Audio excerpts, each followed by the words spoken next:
Good morning, Coach.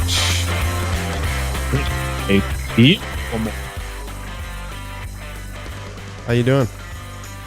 Dragging it out to make up for the short pull and the short plug from Tuesday. So I'm glad that we did what we always tell our athletes not to do, which is make a makeup call. Hey, I skipped my run and my ride on Monday and Tuesday, so I figured I could add it to the swim and the bike that I've got today. Yeah, I like the makeup you did there. It is August 31st. It's like 6 workouts in a day. That's right, 6 workouts in a day, and they all happen to turn red. It's August 31st, 2023. Welcome aboard, everybody. You're listening to the Crushing Iron Podcast, episode 710. Yep, and I nailed that music fade today. You did. Yeah, you're a little rusty. You're tapering a little early on Tuesday. Yeah, a little anxious, man. Yeah, a little anxious. Get things crisp.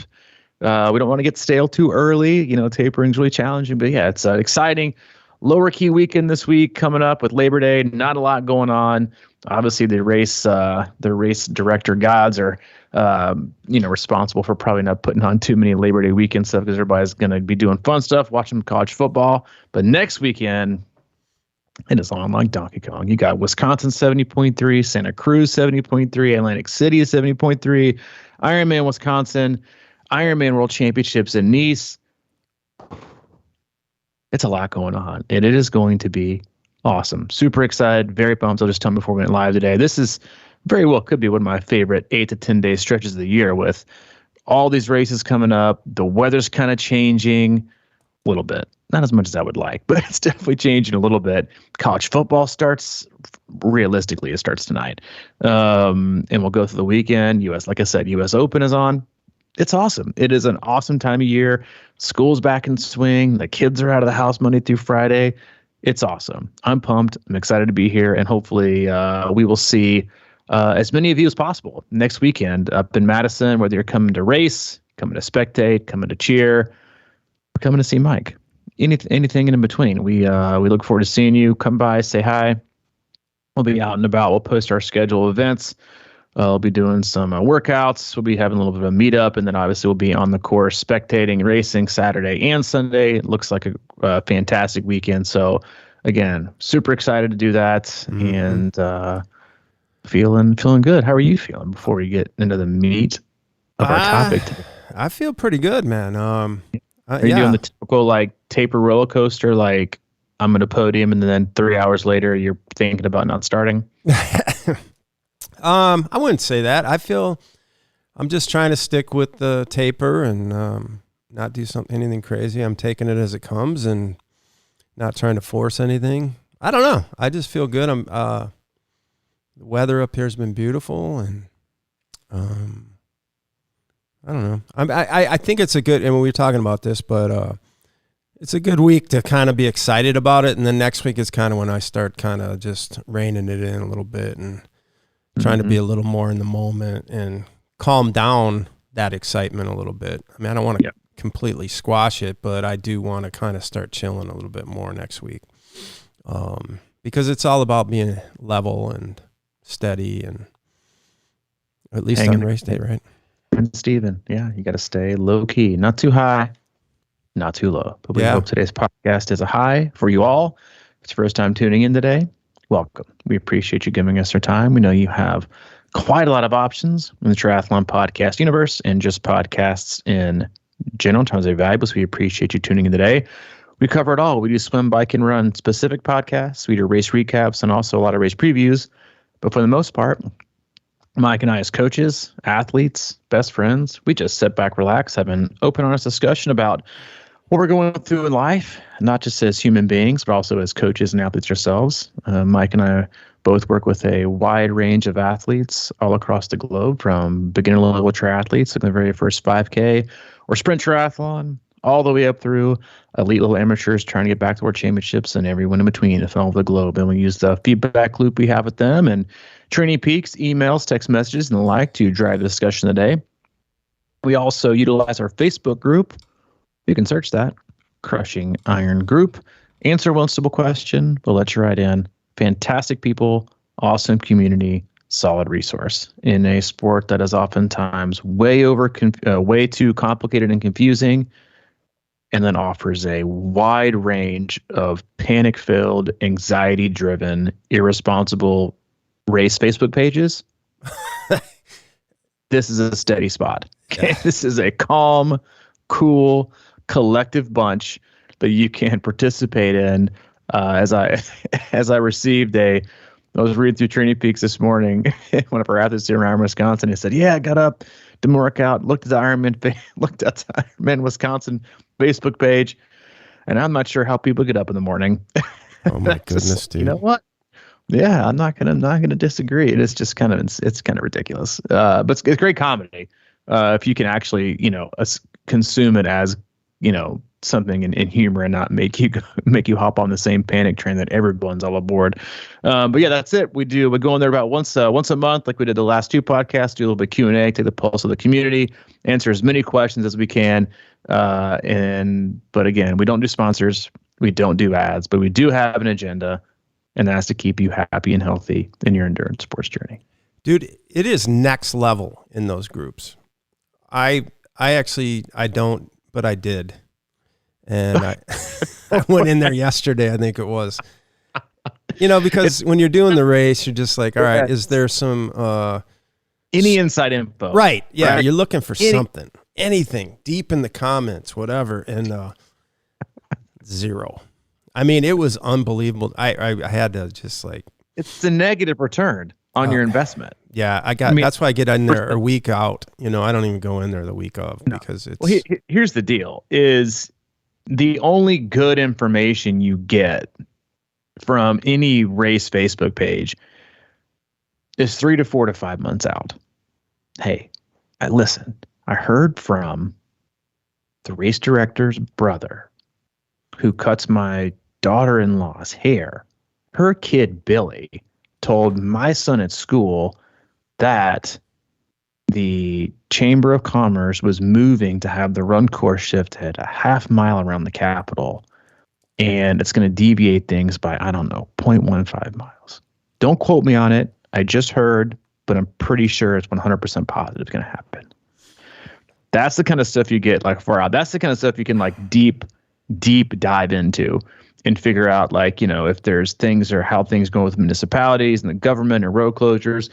But again, it doesn't matter. You train the way you train. You do this, but yeah, like the last week or two, it's just it's I'm gonna say it's funny, but it's not. It's kind of sad. Like, we're adults. Take care of your shit. Know your stuff. Read the athlete guide. Show up to race day and do your best.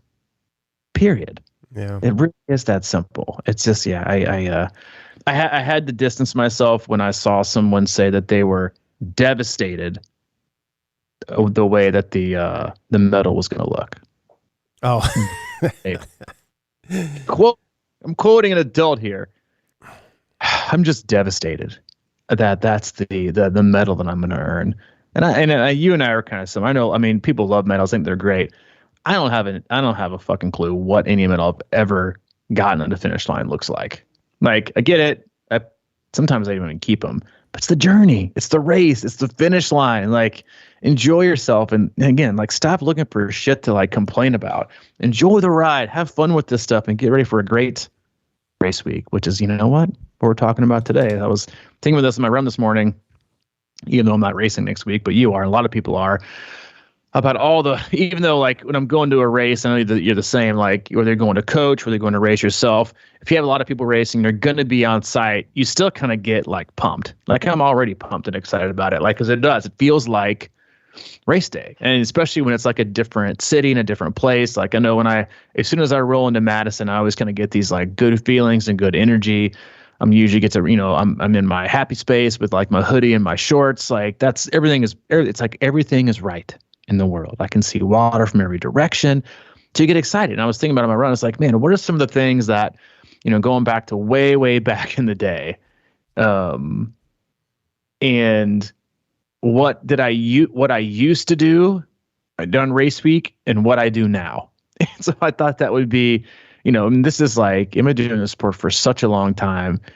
Then I thought it'd be fun to kind of go through, hey, what we like to do now versus what we used to do, any kind of tips and tricks for people that are maybe doing it for their first time or maybe do things a different way. But just with some fun and light, because I think, listen, we all need fun and light right now, to relax a little bit, have fun with things, minimize stress, have fun, because that's where you get ready to race. So that'll be the topic of today.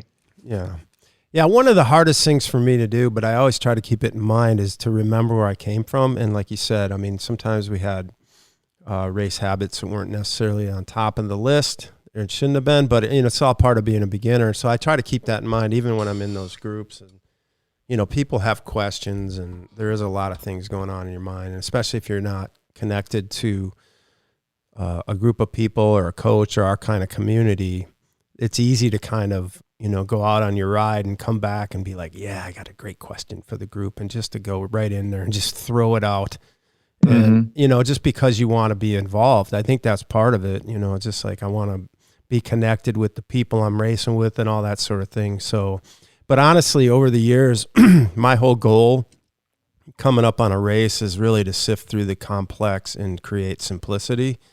And a lot of times that, like I'm fortunate to be close to the race site, but I mean, honestly, it's like by design, I mean, I typically don't, I sort of feel like races stress me out enough to be traveling around the world to do them. I think it's a great thing, but just for me, I know I'm not that type of person usually. So next week I'll probably head down there on Wednesday. And a lot of times what happens with that is I start to get like bored. It's kind of on purpose, sort of get there and be like, all right, I'm now, you get on site, and I always say that once I get there, I kind of start feeling the nerves like slip away, because you start being around people that are going through the same thing. And it's a lot easier doing that with people around you than in isolation. So for me, I've always kind of liked to get places early, and, get Thursday. I think it's Thursday. I'll be able to check in, and I'll just get that out of the way and have that done. And then really try to get things off my plate. I've also gotten in the habit of, like, I pack one of those plastic tubs. I just start packing it like last week, and I'll just throw shit in there. And that's like my race tub, and I'll just bring, shit that I think I might need. It's just sort of always sitting in there. It's always too much, but it's those like, extra tire lever, just stuff like that I just throw in there as sort of a backup. And a lot of times I don't even really see it or use a lot of it, but it's just kind of my, storage closet in the hotel room. And, but yeah, I like to get there early and kind of just get that stuff out of the way, and then just soak in, the people. It's great to meet. We're going to have like 40 or more something people up there racing. So, and their families, and it's just great to kind of be able to socialize and meet people without having, a bunch of other shit on your plate. Yeah, you nailed my first one, actually, which was get there as early as possible. Obviously not everyone, right, can get there early. You've got different obligations. You're bringing family, you're bringing kids. You got a job that's like, no, you're not taking off to go, do this, whatever fun run you're going to do. You work all day, Thursday, Friday, and then you're going to go. But if you can, traveling or close, get there early. And I second that motion of, like, what I used to do when I first started racing, and especially long course, was like, I just put everything that I needed into a suitcase. Like I had my, my clothes, like a backpack, like, and then you have like 2 suitcases of like all your gear. Because there's just so much shit that goes along with traveling to a race. There's just a lot of stuff. And so what I would do is I just put it all in a suitcase. But then when I would get there, then I would take the time, right? Because you obviously have to, if you're doing, the full, a full or 70.3, always a full, sometimes 70.3, you get your bags, right? Your T1 and your T2 bags. Well, then you have to just kind of repack, and you lay everything out in your bed. And so what I've started to do is I actually will do like the weekend before. So like if I was racing next weekend, this weekend, right, your last few workouts are done. I'm not going to be, racing or training with anything I'd probably use on race day. So I go ahead and put like all my swim stuff in like a giant Ziploc bag. I put everything I'm going to need to put in my T1 bag, like so my bike equipment, all of that's going to go in another Ziploc bag, shoes, helmet, everything else. Same thing with running. That way it's done. Everything is finished. You Obviously, pre-bag. when you get there, what's that? You pre-bag. Yeah, I'm a huge pre-bagger. And so you don't have to, but I highly recommend that because then you know you have everything. You can think you're bringing everything. I'm just, like you said, I'm putting it in my bin. I'm putting it in my bin. I'm putting it in my bin. Well, then you roll down to the expo and you see people that I forgot a tire lever. I forgot an extra tube.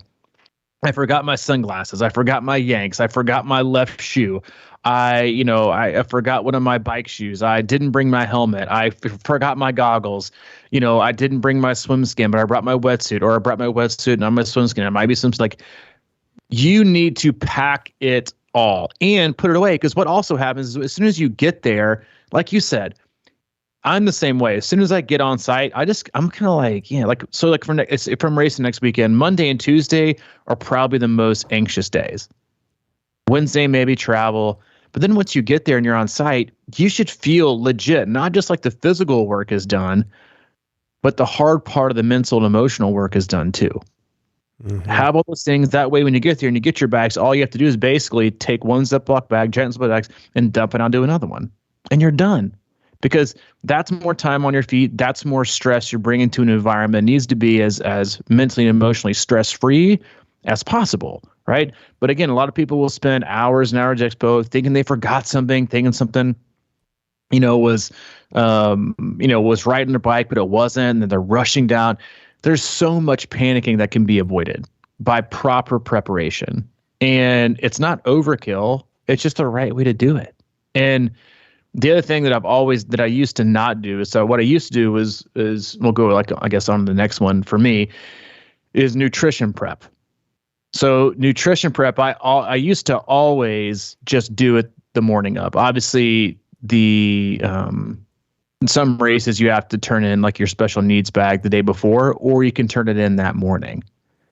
That just adds a little bit extra stress in my opinion, because you got to go find the truck. You got to find where it is. It's a whole lot of like walking around. To each their own on that. I just assume give it away the day before. Because guess what? No matter if you freeze or not, it's going to be lukewarm by the time you get it. So just stack it in. But what I used to do was just prep my bottles the morning of. Get up, having some coffee, prep my, whatever. I'm doing a full 7 bottles. I'm doing a 70.3, 3 to 4 bottles. And then I just remember, that's another extra step. So now that they make these like very, very thick, heavy, kind of like processed, carb heavy drinks, a lot of times if you make them the morning of and you want to make them with cold water and ice, they don't dissolve as much. So you got kind of clumpy shove, whether it's Tailwind, Infinite, EFS, whatever it is. So now what I do the day before, mid-afternoon, right before I check my bike in or right after, as I always check to do that, the first thing is I will, if I have 6, 7 bottles, I will crank up the water as hot as possible. And I will fill it up about halfway. I'll put all my scoops in there. I'll make whatever formula I need to kind of concoct, put it in my bottles, close the lid, shake it up, and it's almost always perfectly dissolved because of the hot water. And then I'll put a little bit of lukewarm water in there and then put it in the fridge. I'll leave a little bit of room, like, I don't know, an inch to the top. And in the morning, I'll put a little ice in there and I'm ready to go. No clumpy liquids, already prepared, adding a little bit of ice. Again, huge benefit because people, almost every huge race weekend, you always hear or see, or I hear personally about this that forget their nutrition. To me, that's like not an option. You have to be prepared. It has to be top of mind. I don't know if you've done. I feel like you maybe forgot your nutrition before and had to go back and get it, but maybe not. But that's one of the things I do to kind of make sure I'm always on top, getting out and doing something with my nutrition, not assuming it's already there, or maybe it was on my bike and then it's kind of like, gone out of the way. Because forgetting your nutrition race morning and not having the time to go back and get it, or feeling too stressed to go back and get it, that is how you throw a huge wrench in your plans before you even set foot in the water. You think I've done that, huh? It's very possible. It's very possible. Like you have done it maybe once. I think you went back and got it, but yeah. I feel like at least one point that's happened. I definitely have probably. But that's the thing, right? You know, you go through these things, and now, like at Wisconsin, you pre-pack your bags the night before, the day before, and since I still have minor trust issues in my life, I still usually go by there in the morning and just double check that shit. I don't know why. Yeah, just check. Just go peek in there. I was like, somebody wasn't screwing around with my stuff, and but no, it's yeah. I mean, pre-packing that stuff. I've talked about this before too. Is like I like that that little tip about the hot water. That's interesting. I don't know, but now that you have refrigerators in all these hotels and stuff, back in the day that wasn't always the case, and you had to have coolers and whatnot. But yeah, I think it's obviously a good thing to get ahead of it. And well, I was trying to think of what I used to do too. Like on a 70.3, I would always bring. Since it's, I think at Wisconsin, you got to put out a towel and everything, right? For the 70.3, yeah, you got your own space, which I love. It really is like an incredible setup for a 70.3. Yeah, so I always like load up a big Ziploc bag full of ice, and I just bring it down there and leave it on my towel, and then that's just waiting for me when I get off the bike, and I just dump it on my head because it's like it's perfectly cold by then, and so that's one of those things I like to do. But for the full, man, yeah, it's like I do you use special needs on the full? On the full, yes, I will use special needs. Yeah. 70.3, you don't have special needs, so I'll just grab aid stations or I'll be stocked without having to rely on them. But yeah, I always kind of, because I mean, listen, it takes less than a minute, really. If your bottles are in there and you've got them, like it should be fairly simple. If you yell your number out, get it, unload, load, and be gone. Yeah. Yeah, I've been using it too. I never really used to use it. I used to just kind of go out with what I had, and then I'd just go with course nutrition. But I mean, that used to work for me. I don't know. I think this year I'm going to probably use special needs though, because I've been playing a little more with nutrition, and I have some ideas and thoughts on that. So I'm going to probably keep it, pre-planned as much as possible. I'll probably just still grab water and stuff at aid stations, but I don't use the reservoir or any of that kind of stuff. But, it's funny because I was watching, there's so many hills out there, and as you watch Tour de France and those guys are getting ready to go up a hill, they always empty their bottles. It's kind of a be lighter deal, but that's obviously not an option out there because probably those hills are, well, not probably, those hills are a lot bigger and they matter. So those guys all weigh like 125 pounds. So a water bottle matters. But for me, it's like sometimes, you get up them and the extra weight is good on the downhills out there. So I don't know. I'm just like, when I get to these race sites and it's all about, like I said, just kind of like melting that anxiety the whole couple days before the race. And usually by the night or the day of, you're kind of ready to get it on. And I think that somehow, and I've talked about this before, turning that anxiety energy into positive energy on the course is like a massive agenda for me.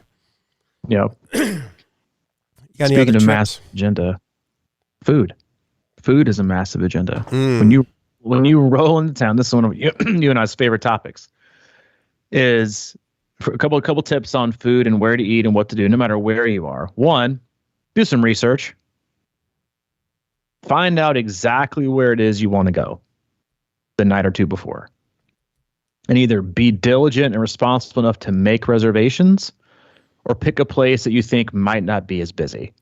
Some of the mistakes I see all the time, and we almost made one, but we kind of like accidentally found our new favorite steak spot in Wisconsin, which I'm not going to talk about because we don't want anybody to see there. But we were like, it was a couple years ago, we were trying to get a group, and they were like, yeah, it's going to be an hour wait really early.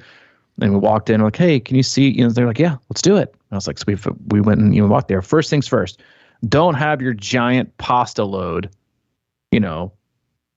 don't eat too much the night before. So many people have like 3 bowls of, Alfredo and 19 breadsticks and wonder why they feel like shit on race day. Mm-hmm. It's because it's going to take you 3 days to process that and get it out of your body. Be light, be smart. Whether you're a person that likes to have their pasta or pizza the night before or 2 nights before, like I recommend, don't ever overdo it the night before. Yes, but I got to carb up. Yeah, but your body can only store so much. And if you've been tapering, right, then you haven't been doing nearly as much as normal. So you're already topped off. So now all you're doing is accumulating waste.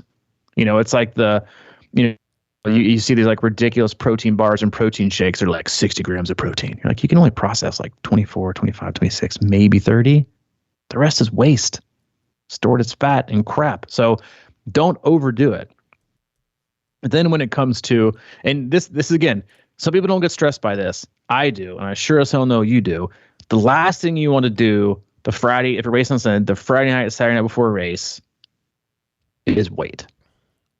Or walk to a place, sorry, can't seat you. Walk to a place, sorry, can't seat you. Walk to a place, 2.5 hour wait. No. Have a plan. Look at menus ahead of time. Do you even like anything there? Especially if you know you're going to go with like a huge group, don't try to go to some, super popular pub and ask for like 20 people tonight, and now you're stuck with the menu you don't like. Look ahead, plan. I mean, and then if you've already been there, which is a huge benefit, you already know what you like. You already know where to go, and go early, right? 4:30, 5 o'clock. That's kind of the sweet spot. Yeah. You see a lot of people rolling out at like 7:30. You're not even going to have it digested by the time you get in the water. Give things time. Try to get everything in, by 6 o'clock the night before. That way you're ready to roll for a good solid breakfast morning. But yeah, look things up. Ask for good solid recommendations, not from Yelp, but from maybe locals. You have a little bit of a. Or honestly, call the hotel, right? The concierge, be like, hey, what are some good solid places within walking distance? Because you know what else you want to do? You don't want to get in a car. Extra stress. You want to walk. Walk to it. Walk to get your food. Make sure they have something like, and if you are, a person that's got, celiac or, allergies to gluten or whatever it is, bring your own food, or definitely research ahead of time, because you cannot trust always what's going to be put on your plate, depending on the place that you go. So you've come so far in your training. Don't make the mistake of, eating stuff you shouldn't be eating, staying up too late, having too much food. Again, these are all easy things you can avoid a week or two out. And listen, even if you can't get in a place, get it to go. Get it to go. Go back to the hotel, Robbie, sit down. You don't have to wait for 3 hours.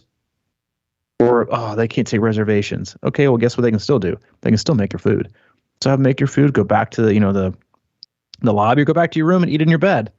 That's actually not a bad idea. I might do that myself. Yeah, you are.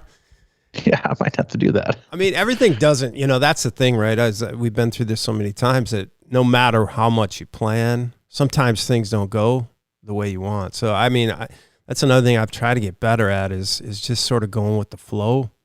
Because I remember, one time, my first time ever, I was like, let's go eat a steak or whatever. And we drove like 20 minutes outside of Madison to eat. And I'm like, what is this? I was so annoyed by that.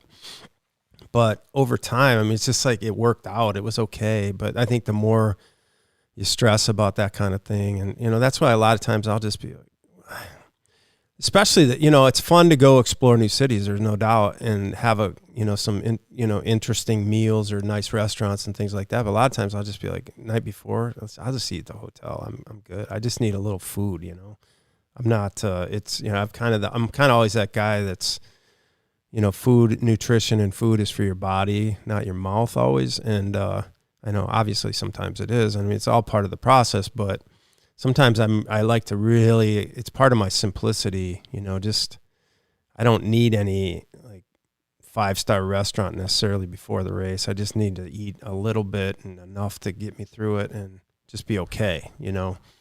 It's not about the fancy side dishes and a whole 9 yards. It's just kind of a basic staple. Get some food in you, and hopefully get home and relax and get to sleep.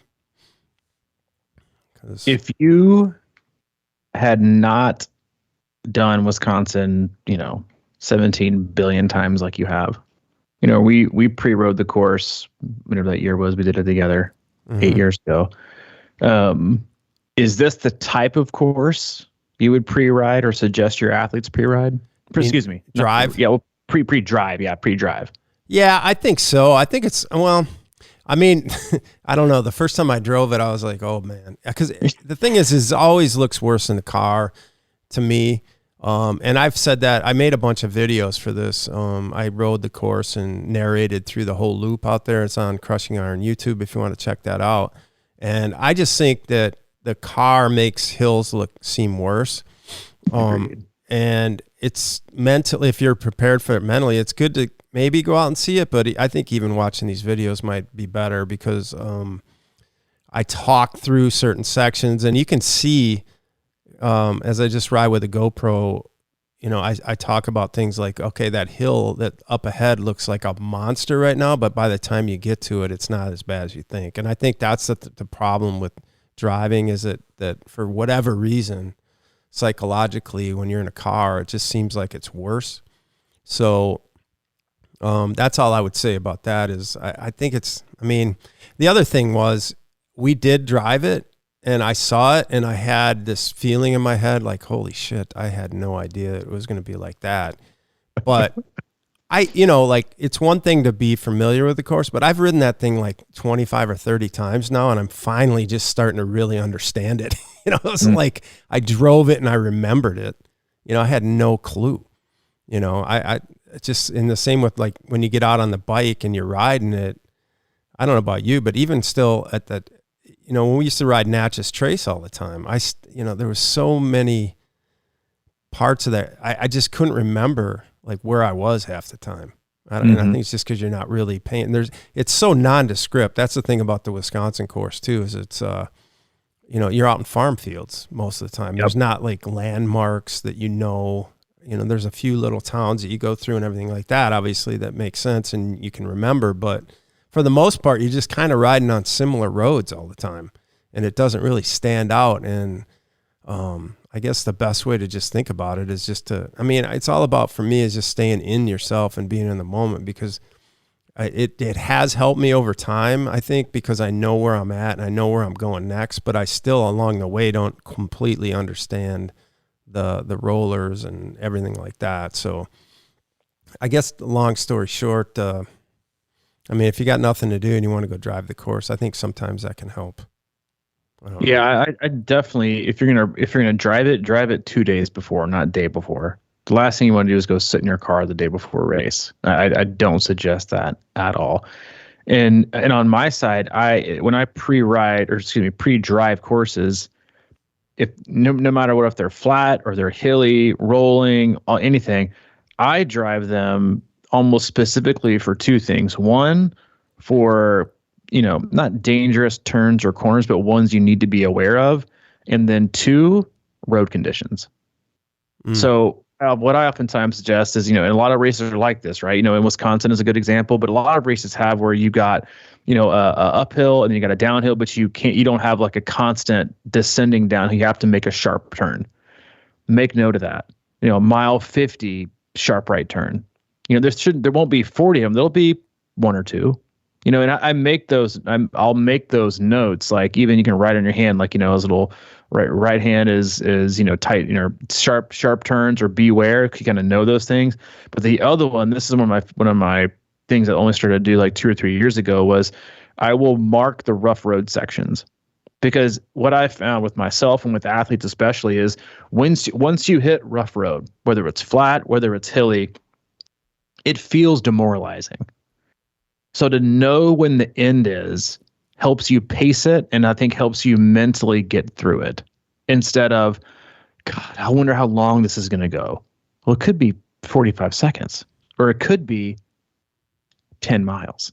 I remember I did this for my very first Ironman Florida 2012, 2013. There was this one little out and back section that was just like teeth chattering. It's a different course now, but it was a short, like 10-mile back, and it was just do. I remember my Accelerate, which is a product I don't think they make anymore, was just flying out of my profile design hydration system. Not the ones that are horizontal like they have now, but the ones that were like vertical, had like a yellow little net in the middle to keep things from like splashing out. And it was I think I almost emptied the entire thing. It was teeth chattering. But I remember, because I'd heard about it, I was like, I'm gonna go check it out. And I was like, man, this is a long way. So when I got to it during the race, my very first full, I remember when I first got to it, I was like, all right, this is gonna be a while. So just kind of settle in and take it and then it's over and it's done.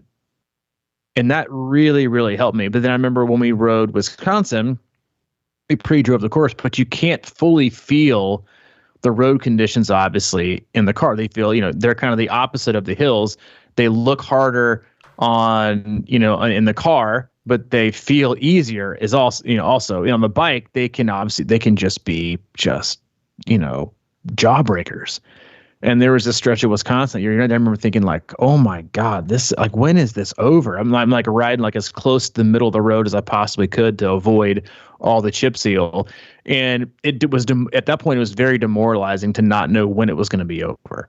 Because like I said, it could be 15 miles, could be another 100 yards. That's the kind of stuff I know. And again, make those kind of mental, that way, if it's coming up at mile 60 or it's coming up at mile 20, you kind of know, all right, miles 20 to 23. I don't write down the hills. The hills are what they are. But mile 20 to 23, rough. That way, when I get to like mile 18, 19, 20, maybe I'm picking up the speed a little bit because I know I'm about to have to slow down a bit for a rough road, or just to be prepared. Make sure, another example is, for the tight descents and even the hills, from a hydration standpoint or from a rough road standpoint, if you're about to hit rough road for 3 to 4 miles, take in a little bit extra nutrition when you hit it, before you hit it. That way, for the next 3-4 miles, the next 10 to 15, 16 minutes, you don't have to worry about handling your bike and grabbing a bottle and taking in fluid. Little things, same thing with hills, right? Take your fueling and nutrition going up the hill.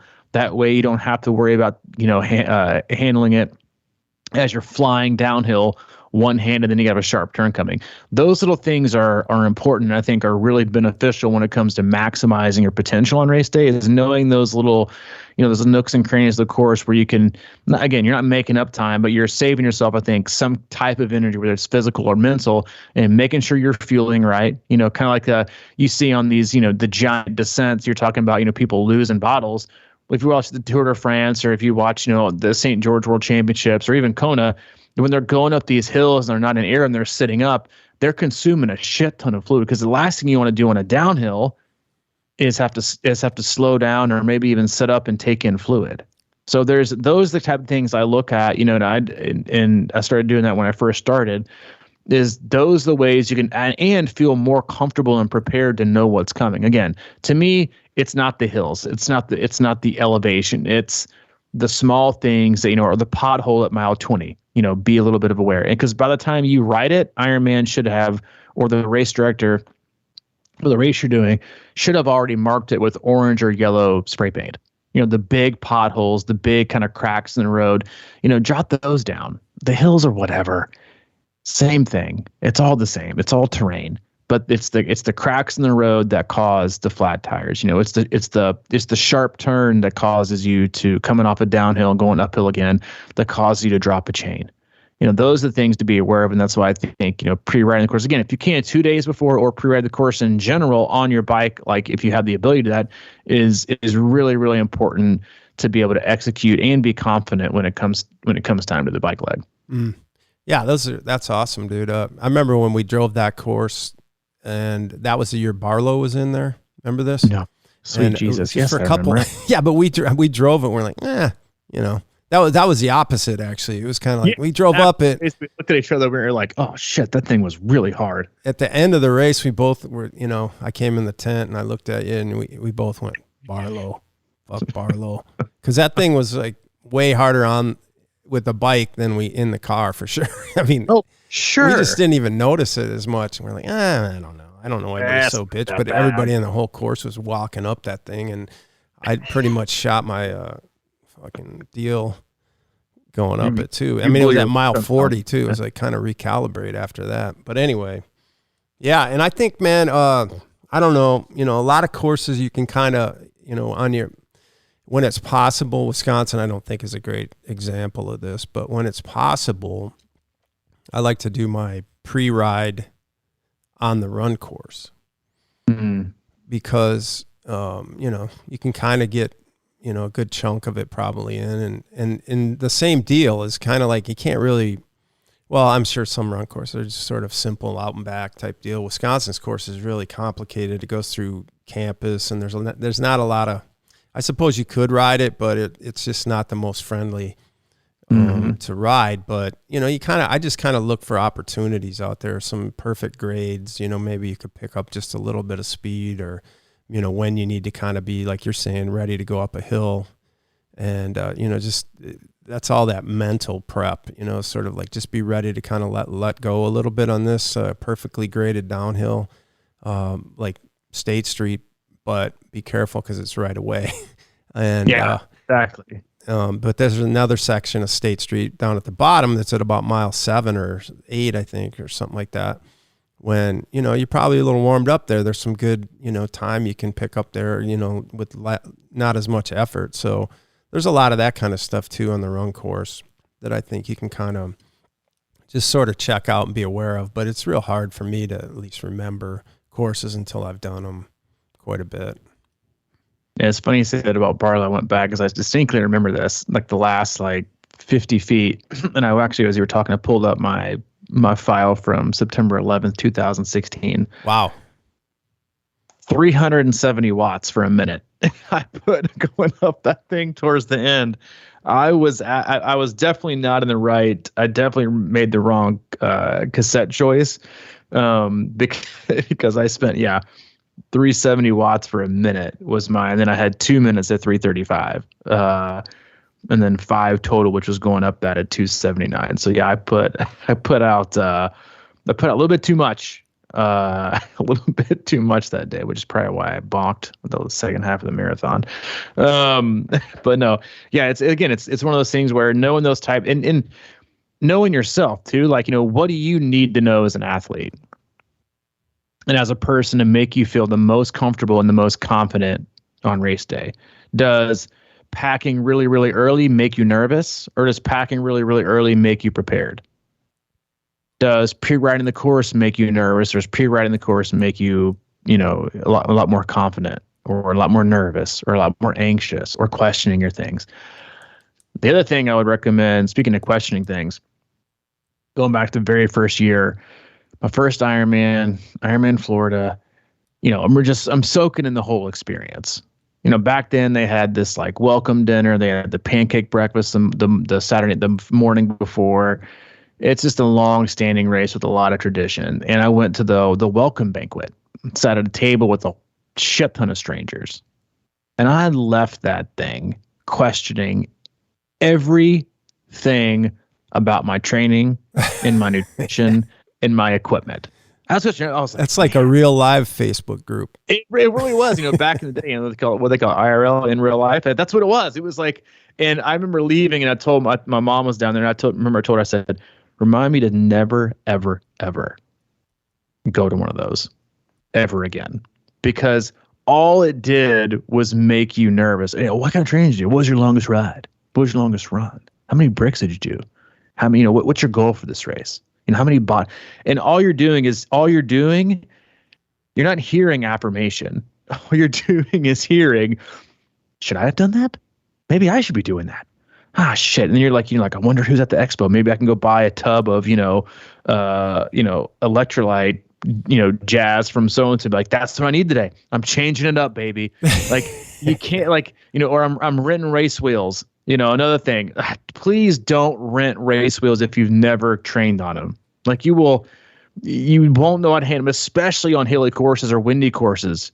Your front, controlling your bike is huge. You see us all the time, but it's the welcome dinner, the whole, the anxiety, you can just feel it. Right. And I think that's something that, honestly, the longer and longer I've done this and been around, is I'll still get anxious during periods, but what I've done is I've noticed what I feel like is positive, kind of soothing and relaxing energy, or uptight, nervous, negative energy, and I've kind of added into my repertoire what you used to be great at, and you think you still are, but you're not nearly as good as I am now. But back in the day when we used to drink a lot, we'd all be out partying, we having a good time.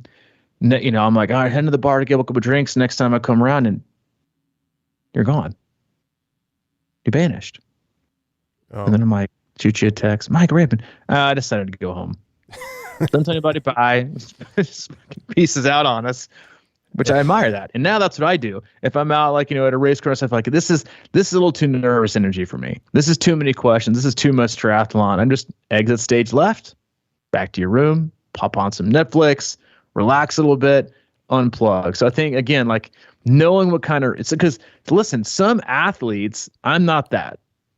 You are to an extent in some cases. I feel like I don't get a lot of energy. I feel like I'm always giving energy. Maybe that's because I'm a coach, and maybe you are too. But that's one person. I always feel like I feel like I'm more tired. The more I talk, the more I'm around. I feel like I'm just kind of like giving away energy. Know that about yourself. What do you need, right, the day or two before you leave and go race to get energy and gain energy, not give it away? If that means saying no to people, or no, I don't want to go out to eat with you guys, I'd rather just kind of sit at home in my room. No, I don't want to move for this. Then don't do it. Yeah. I could care less. Right? We tell us all the time. If you don't want to come, don't come. Do what's right for you. You worked your ass off for the last 6, 8, 12 months for this race. Don't screw it over by if you don't get to do what everyone else wants you to do. Do what you want to do. It's really a good, 72-hour span. That just be selfish and do you. Yeah, man. I'm all about that. It's all kind of about balance and that positive, negative energy type thing.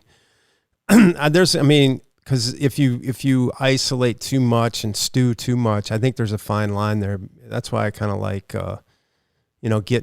getting involved in some of this stuff during the day and just talking to people and whatever. But like, if you just kind of sit around by yourself and just, if you're like somebody that's going to boil with anxiety, sometimes it's good to get some of that negative energy or at least nervous energy out too, just by walking around and seeing things. And I don't know, it's sort of like when I'm on site, like I said, it just sort of feels more grounded to me. I mean, I guess that makes sense, but, rather than trying to imagine what everything looks like. But you go out and you see people. I mean, one of the things that has always been interesting to me is, you just kind of get there, you see people just like you, It's not like some crazy, what's that thing? CrossFit games or something like that. It's like, it's just sort of triathlon, people doing Ironman, people have just worked and trained hard for many, many months, just like you. And it's kind of like, becomes a little bit of a support group if you're around the right people. Yeah. I love that. I mean, that was perfect example, right? Of knowing what you need. Like most people know that. I mean, you got people that are already freaking out, that already got too much time on their hands. They're tapering. They're already getting in their head. If you know that's you, then you don't need to be in your room sitting by yourself for hours on end. Because it's just going to you're throwing gasoline on the fire. Sometimes, and you nailed it. Sometimes the best thing you can do to get out of your own head is to go get into somebody else's. Yeah. Right? Have conversations, talk to people, ask how other people are doing. How's it going? That's good. It's great to hear, man. How's life? How's work? Whatever. And just being happy to be there, not in your head. Because that's when things especially if you're that kind of person where the negative thoughts creep in, then you don't want to leave even a crack for it to come through. Because once they come in, for most people, it's no longer a crack, right? It comes in like a flooded gate. You want to keep that shit shut, deadbolted, deadlocked, bars in front of it, whatever you need to do. Don't let it come in. And if that means, being out and being an extrovert and talking to people and getting out of your own head, it's a good thing. So again, you really do. You have to know that about yourself. And that kind of brings me to my last point when it comes to feeling good, right? A lot of people get in the water the day before or 2 days before. And I really do feel like more so than the pre-bike or the pre-run, whatever it is, people's experience in the water really dictates their mentality going into the race. Because it is the piece, right? Like, you're not going to learn too much about a 20-minute bike ride. You're going to spin easy. You're going to be with friends. You're going to be on probably traffic roads or a bike path. So you're not doing too much. You're rested. You're going to feel good. Same thing with a run. Like 10 or 15 minutes, you might have a little bit of a creek here and there. But listen, we're all getting old, so you're going to have creeks anyway. But it's the swim, right? It's the swim. My recommendation is this. Do yourself a favor.